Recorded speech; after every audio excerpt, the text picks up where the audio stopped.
जीवन में आज हम सब जिस भी स्थिति में हैं उसके लिए केवल और केवल हम सब जवाबदार हैं।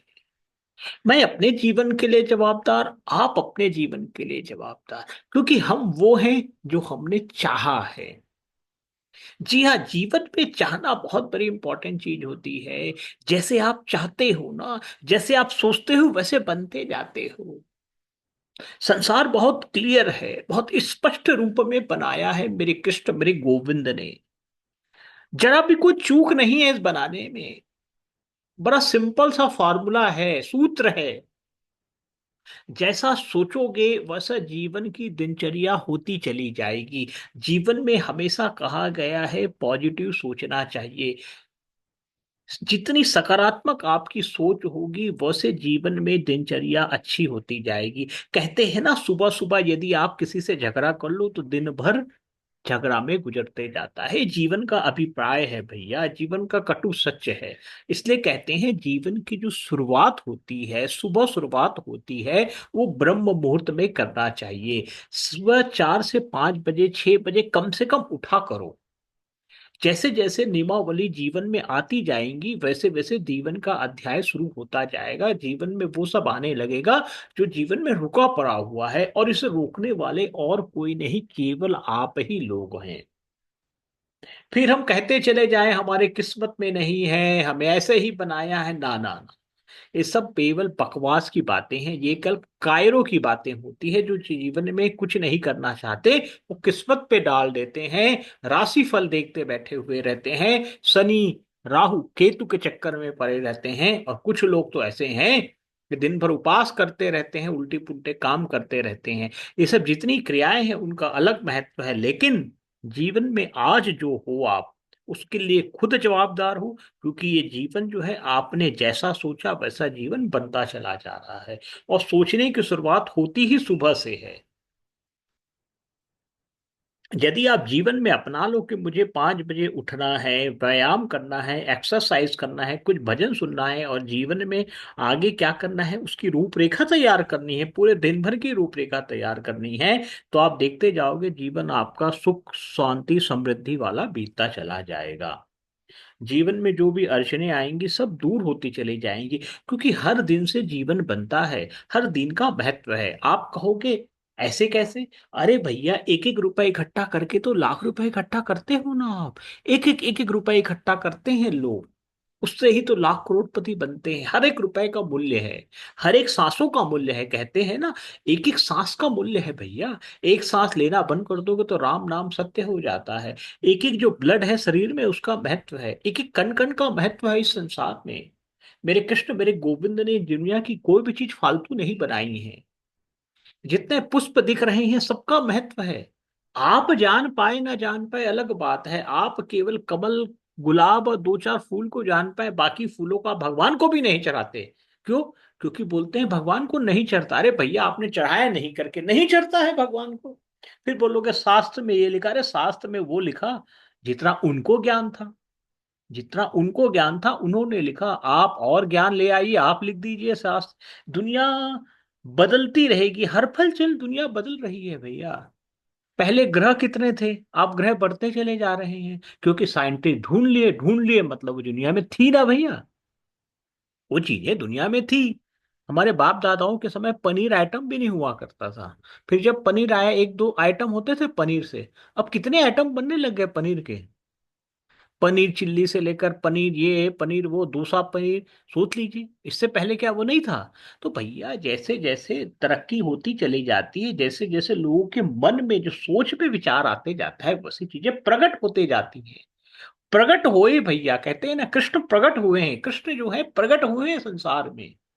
राम प्रकट हुए हैं। राम बोलते हैं राम का जन्म, अरे गधे, जो संसार में हर पल हर क्षण है उसका क्या जन्म होगा? वो तो प्रकट हो जाते हैं। वो तो भक्तों की ऐसी कृपा होती है। कहते हैं भक्त की ऐसी लालायित इच्छा होती है अपने कृष्ण गोविंद से मिलने से, राम के मिलने से, वो मजबूर कर देते हैं उनको प्रकट होने में।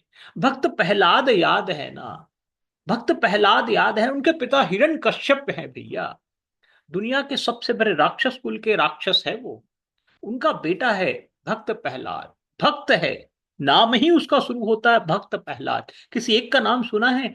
भक्त, भक्त प्रहलाद नाम से जाने जाते हैं, क्योंकि जीवन में एक ही चीज को जाना है, मेरे कृष्ण मेरे गोविंद मेरे विष्णु की पूजा आराधना करते हैं। सब कुछ सर्वत्र निछावर है।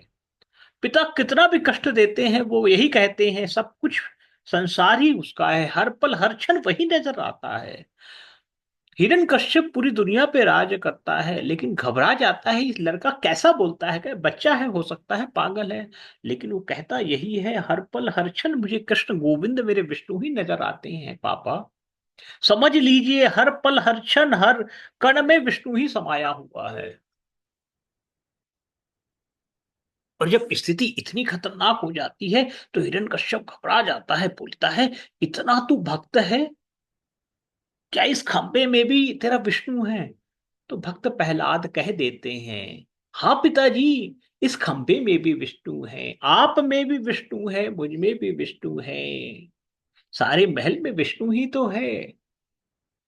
हिरण्यकश्यप देख धड़ाक से मारता है खंबे को, वहां से प्रकट हो जाते हैं विष्णु।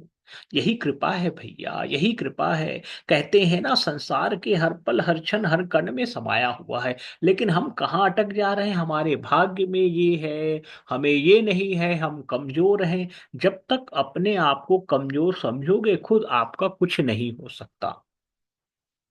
हम हमेशा कहते हैं कम से कम अपनी खुद की तो इज्जत किया करो। संसार से क्या एक्सपेक्ट करते हो भैया कि संसार तुम्हारी इज्जत करेगा? अरे भैया जो खुद अपनी इज्जत नहीं करते, खुद अपनी वैल्यू नहीं देते, तो संसार क्या वैल्यू देगा? अपने आप को कुछ मान के तो देखो कि मैं ये हूं। मैं डॉक्टर, यदि कोई स्टूडेंट पढ़ाई कर रहा है तो मान के देखो मैं डॉक्टर बन सकता हूँ, मैं इंजीनियर बन सकता हूँ, मैं इस देश का प्राइम मिनिस्टर बन सकता हूँ। कितने बच्चे मिलेंगे, आप स्कूल चले जाइए, पूछिए क्या बनना है, कोई कितना बोल सका है मुझे प्राइम मिनिस्टर बनना है?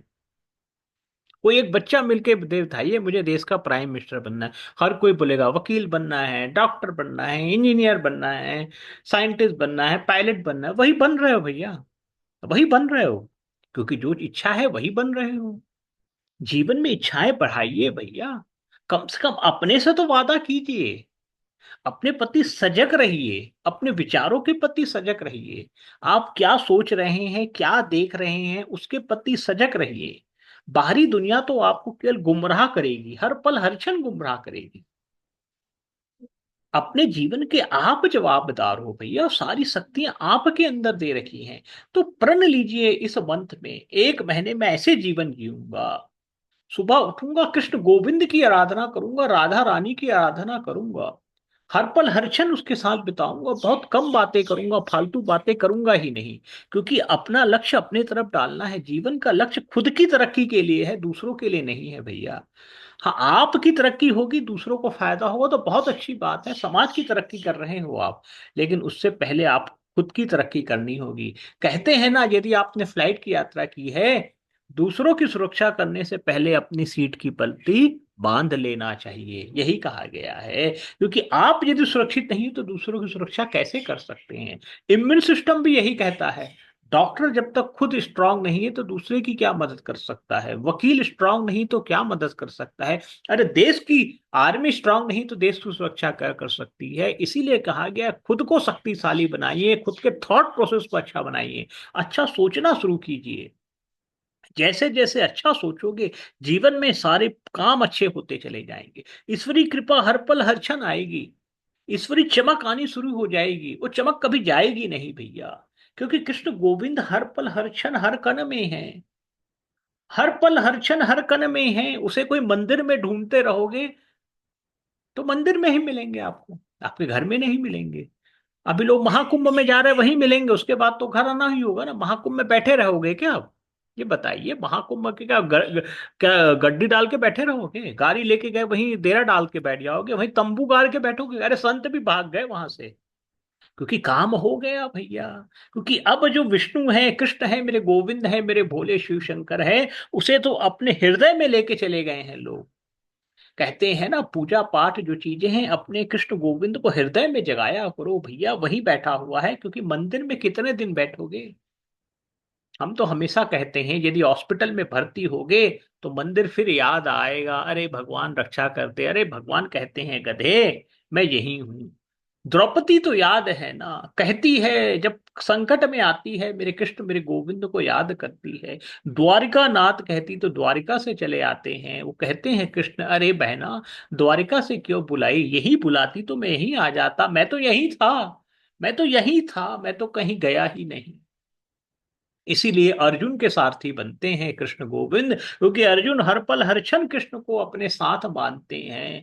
जब भी तकलीफ होती है, इतने बड़े गांडीवधारी है अर्जुन, किसके सामने गिराते हैं गांडीवधारी, लोग कहते हैं अर्जुन मोह में फंस गया। अरे भैया, अर्जुन बड़ा समझदार है, वो जानता है ये तकलीफ आएगी।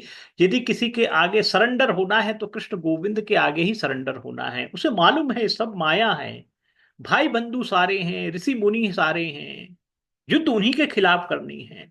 तो कितना अच्छा काम करता है, कुछ नहीं, कृष्ण गोविंद के शरणागत हो जाता है, गांडर को समर्पित कर देता है। उसको मालूम है ये युद्ध जो है धर्म का युद्ध है, और धर्म का युद्ध अभिमान से नहीं जीता जा सकता। अभिमान को त्यागना होगा, तभी मान सम्मान बढ़ेगा। आज अर्जुन याद किए जाते हैं हर पल हर क्षण, बाकी कौरों में कोई याद नहीं किया जाता। इवन भीष्म पितामह भी बहुत कम याद किए जाते हैं, क्योंकि भीष्म पितामह भी धर्म के खिलाफ लड़ रहे थे। इसलिए कहते हैं अर्जुन की भांति निगाहें जो हैं कृष्ण गोविंद पे रखा करो, कृष्ण गोविंद पे, राधा रानी पे निगाहें रखा करो, हर पल हर क्षण निगाहें रखा करो। जीवन में इधर उधर मत देखा करो, कोई कुछ नहीं है, केवल कृष्ण है, केवल गोविंद है। आपका पुत्र है, आपका जो पति है वो भी कृष्ण ही है, वहां से भी कृष्ण ही निकलेंगे। कहते हैं ना, उसके पति मत मानो, हर जगह कृष्ण गोविंद की तलाशा करो, ढूंढा करो।